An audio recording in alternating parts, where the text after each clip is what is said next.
Alright, mga kakulit. At ito na nga po, umorder tayo ng isang very, very rare na Lilios.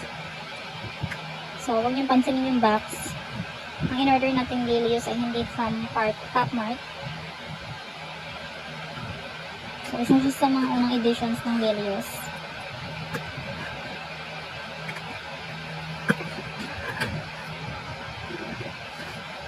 Buksan na nga po natin.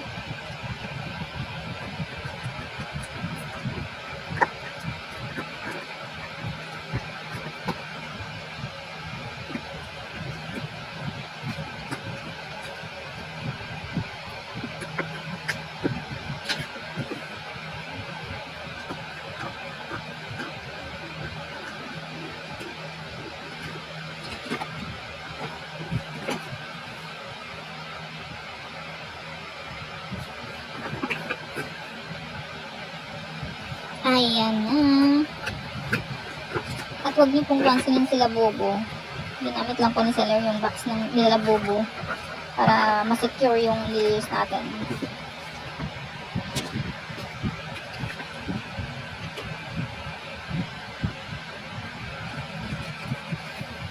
Shit!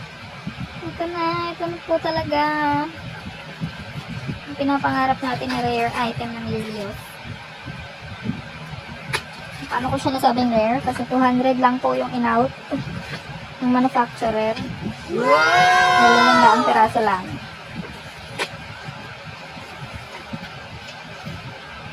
Sana natin.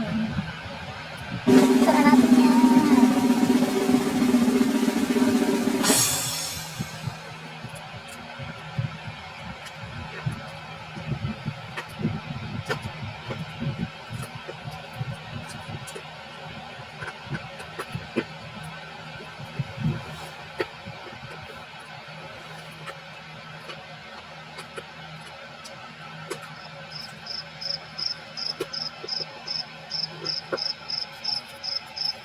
Ayan. Kailangan natin tanggalin. Hindi kasi may natitrang tape dun sa kahon.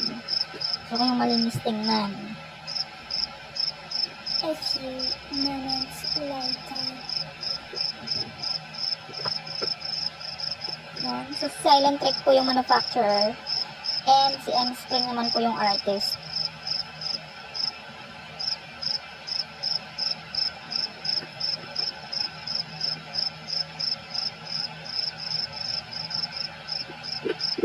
So, si M-Spring yung nag-design ng Lilios. Ating pinakamamahal na Lilios. Ayan na. Shit.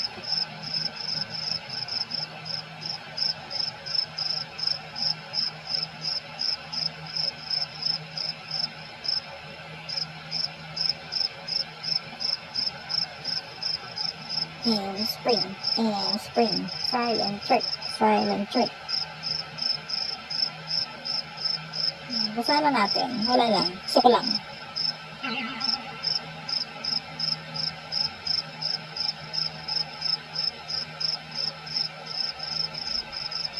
A few minutes later. Okay, si Popmart pala yung distributor nito.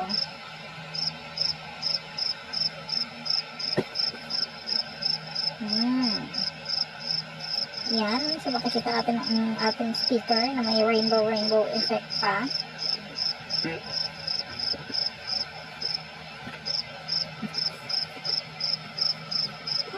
So wakas.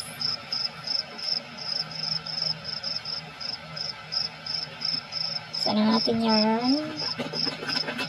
At yan na nga po. Nakikita ko na yung paa. Para siyang pinanganganak. Unang paa.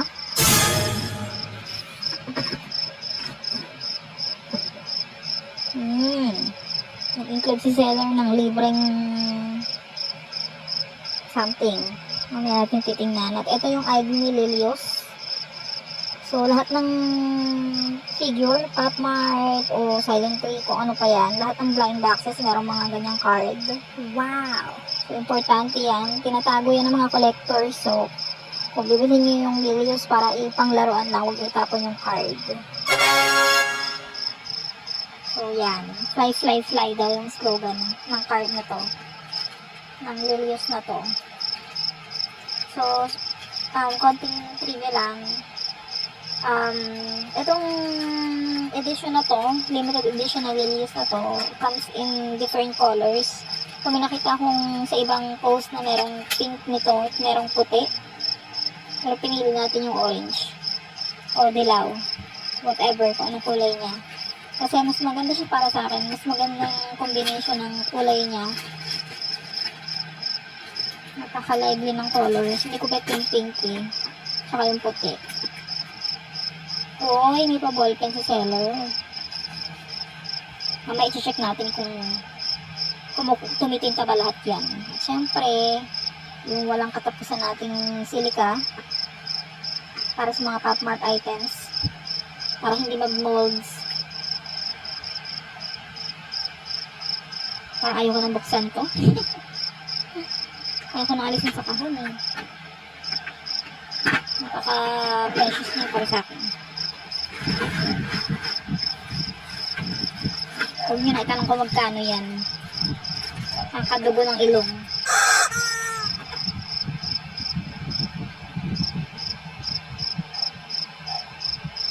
Yan. Shit! Nahawakan ko na for the first time. Yung Lilios natin. Oh my God. Yung come true. Ang ganda. Ang ganda. Ako ng ate.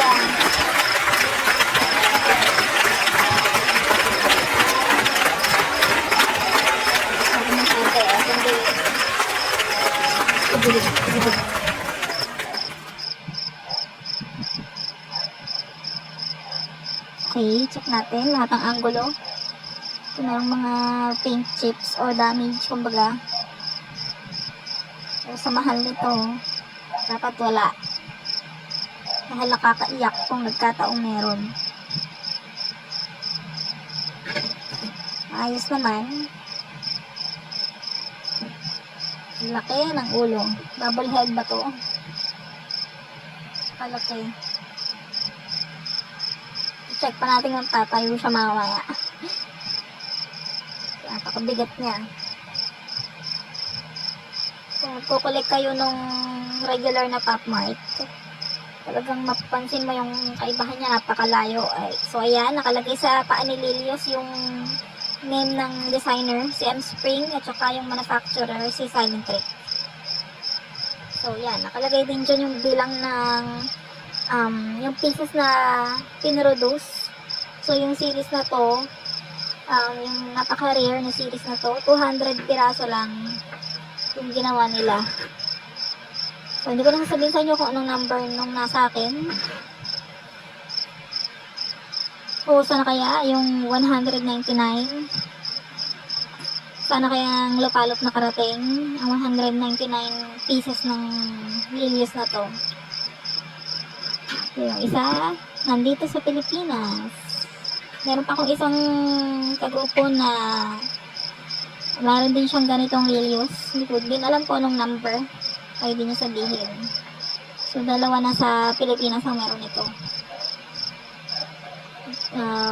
Kung meron din kayong ganitong edition ng Lilios, post nyo lang dito sa comments. Patingin ako para naman malaman natin kung sino-sino pa yung mga collectors ng mga rare na Lilios dito sa atin. So ayan yung size niya, napakalaki guys.